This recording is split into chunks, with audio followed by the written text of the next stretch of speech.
USimelane uthi umphumela wophenyo uveza ukuthi abantu ababesebenza kulesi sakhiwo babengaqeqeshiwe ngokufanele ukuthi babe ngabakhi futhi ke abanye babo babengenazo neziqu zobunjiniyela.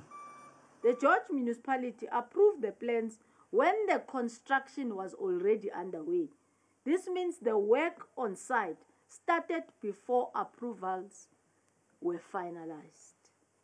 In summary, the investigation concluded that the collapse of a building was as a result of systemic failures across multiple levels of oversight.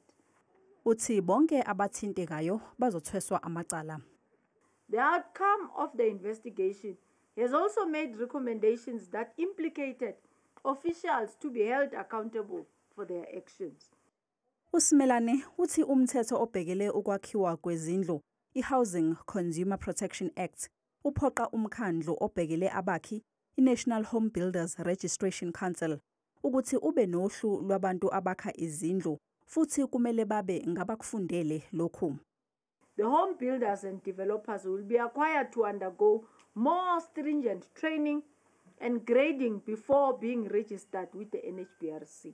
And Section 26 provides that a system and requirements will be prescribed for the registration of a home builder and a developer, proving a grade that reflects the level of competence.